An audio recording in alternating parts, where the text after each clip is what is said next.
Resumen capítulo 35 del libro Los Ungidos. La asombrosa terquedad de Judá. Durante los primeros años del reinado de Joacim fueron dadas muchas advertencias referentes a la condenación que se acercaba. En forma completamente inesperada, una nueva potencia mundial, el imperio babilónico, se levantaba hacia el este y con presteza iba sobrepujando a Asiria, Egipto y a todas las otras naciones. El rey de Babilonia iba a ser usado como instrumento de la ira de Dios sobre el impenitente Judá. Una y otra vez Jerusalén iba a quedar rodeada y en ella entrarían los ejércitos sitiadores de Nabucodonosor. Decenas de millares iban a ser llevados cautivos en el destierro forzoso. Joacim, Joaquín y Sedequías iban a ser por turno vasallos del gobernante babilónico y cada uno se iba a rebelar. Castigos severos iban a ser infligidos a la nación rebelde, hasta que por fin Jerusalén quedaría reducida a ruinas chamuscadas por el fuego, destruido el templo que Salomón había edificado y el reino de Judá caería, para nunca volver a ocupar su puesto anterior entre las naciones. Aquellos tiempos de cambios fueron señalados por muchos mensajes enviados del cielo a través de Jeremías. Para ilustrar cuán importante era rendir implícita obediencia a Dios, Jeremías reunió a algunos recabitas en el templo y poniendo vino delante de ellos los invitó a beber. Como era de esperar, le contestaron negándose en absoluto a beber. Nosotros no bebemos vino, porque Jonadab, hijo de Recab, nuestro antepasado, nos ordenó lo siguiente: nunca beban vino, ni ustedes ni sus descendientes. Entonces la palabra del Señor vino a Jeremías. Así dice el Señor Todopoderoso, el Dios de Israel: los descendientes de Jonadab, hijo de Recab, han cumplido con la orden de no beber vino, y hasta el día de hoy no lo beben porque obedecen lo que su antepasado les ordenó. En cambio, ustedes, aunque yo les he hablado en repetidas ocasiones, no me han hecho caso. Además, no he dejado de enviarles a mis siervos, los profetas, pero ustedes no me han prestado atención, no me han hecho caso. Cuando el hombre se desvía de la amonestación al punto de endurecer su corazón, el Señor permite que lo guíen otras influencias. Al rehusar la verdad, aceptan la mentira, que resulta en una trampa para su propia destrucción. Por boca de sus siervos predice los peligros de la desobediencia, deja oír la nota de su advertencia y reprende el pecado. Él no puede sostener a un pueblo que rechaza sus consejos. Los jóvenes fieles fueron alentados. Nunca se olvidó Jeremías de la importancia vital que tiene la santidad del corazón en el servicio a Dios. Anunció claramente la dispersión de Judá entre las naciones, pero con fe miró más allá de todo eso hacia la restauración. Los que decidiesen vivir en santidad en medio de la apostasía serían habilitados para testificar con el gran poder. Las promesas de liberación caían en oídos de quienes eran firmes en su adoración a Jehová. En los hogares donde los consejos de un Dios observador del pacto continuaban siendo objeto de reverencia, los niños mismos se conmovían hondamente y en sus mentes juveniles y receptivas se hacían impresiones duraderas. Fue una observancia concienzuda de las órdenes de la Sagrada Escritura lo que dio a Daniel y sus compañeros las oportunidades de exaltar al Dios verdadero ante las naciones de la tierra. La instrucción que estos niños hebreos habían recibido en el hogar de sus padres los hizo fuertes en la fe. Cuando Nabucodonosor sitió por primera vez Jerusalén, se llevó a Daniel y a sus compañeros. La fe de los cautivos hebreos fue probada hasta lo sumo, pero los que habían aprendido a poner su confianza en las promesas de Dios hallaron que éstas bastaban para todo, y la Escritura era su guía y su apoyo. En el tiempo mismo en que los mensajes de la condenación inminente eran comunicados a los príncipes y al pueblo, Joacim, que debía haber sido un sabio conductor espiritual, malgastaba su tiempo en placeres egoístas. Se edificó un palacio.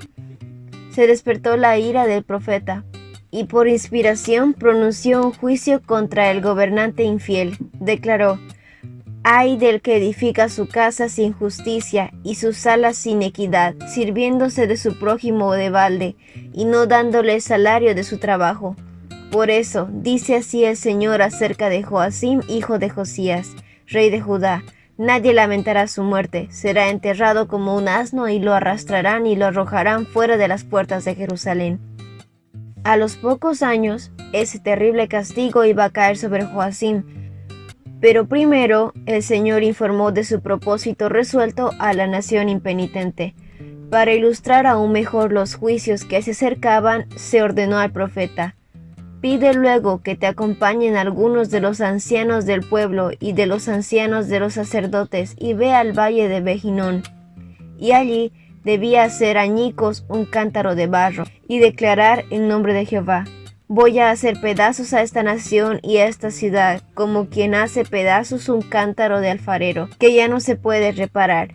Volviendo a la ciudad, se puso de pie en el atrio del templo y declaró a oídos de todo el pueblo: así dice el Señor Todopoderoso, el Dios de Israel: como esta ciudad y todos sus pueblos vecinos se han obstinado en desobedecer mis palabras, voy a mandarles toda la calamidad que les había prometido. Las palabras del profeta despertaron la ira de los que ejercían autoridad, y Jeremías fue encarcelado y puesto en el cepo. Sin embargo, su voz no podía ser acallada. En aquel tiempo, el Señor ordenó a Jeremías que escribiera los mensajes. Obedeciendo esa orden, Jeremías llamó a un amigo fiel, el escriba Baruc, y le dictó todo lo que el Señor le había dicho. Esas palabras se escribieron con cuidado en un rollo de pergamino, constituyeron una advertencia del resultado seguro que tendría la continua apostasía, y una ferviente súplica a renunciar a todo mal. Jeremías, que seguía preso, mandó a Baruc que leyese el rollo a las multitudes congregadas en el templo en ocasión de un día de ayuno nacional. Baruc leyó el rollo delante de todo el pueblo. Fue llamado a comparecer ante los principales para leerles las palabras. Escucharon con gran interés y prometieron informar al rey, pero aconsejaron al escriba que se escondiera, pues temían que el rey procurase matar a los que habían preparado y comunicado el mensaje. Joacim ordenó que de inmediato trajesen el rollo a su presencia y se lo leyesen. Uno de los acompañantes reales, Jehudí, buscó el rollo y empezó a leer las palabras de reprensión y amonestación. Era invierno, y el rey y sus asociados estaban reunidos en derredor de un fuego activado.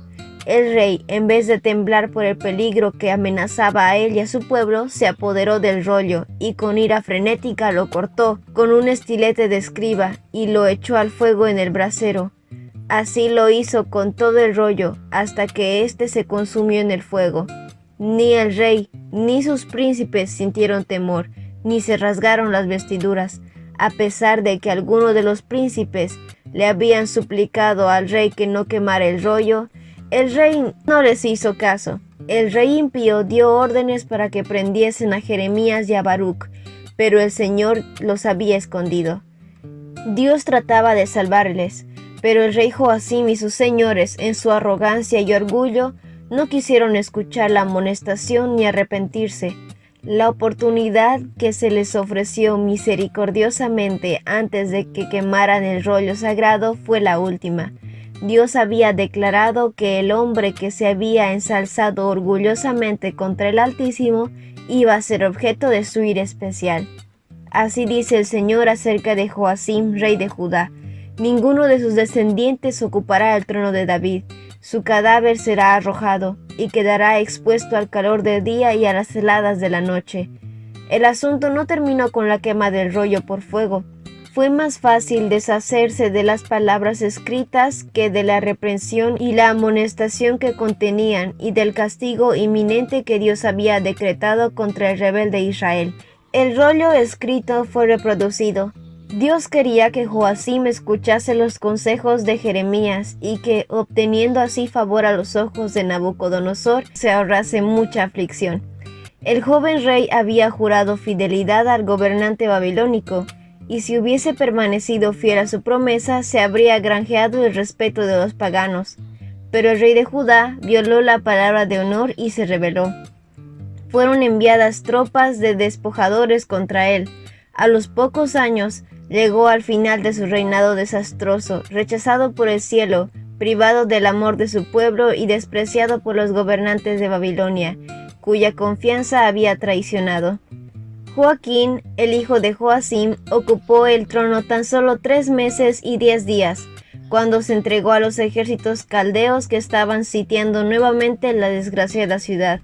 Nabucodonosor se llevó a Joaquín a Babilonia y también se llevó de Jerusalén a la reina madre, a las mujeres del rey y a sus oficiales y a la flor y nata del país, es decir, varios miles de personas juntamente con los artesanos y los herreros. Al mismo tiempo, el rey de Babilonia se llevó los tesoros del templo del Señor y del palacio real. Se permitió, sin embargo, que el reino de Judá, con su poder quebrantado y despojado de su fuerza y de sus hombres y de sus tesoros, subsistiese como gobierno separado. A la cabeza de este, Nabucodonosor puso a un hijo menor de Josías llamado Matanías, pero cambió su nombre al de Sedequías. Y ese fue el resumen del capítulo 35 del libro Los Ungidos. No olvides compartir el video con tus compañeros de clase o con las personas que tú crees que puedan necesitar este resumen. Nos vemos la próxima.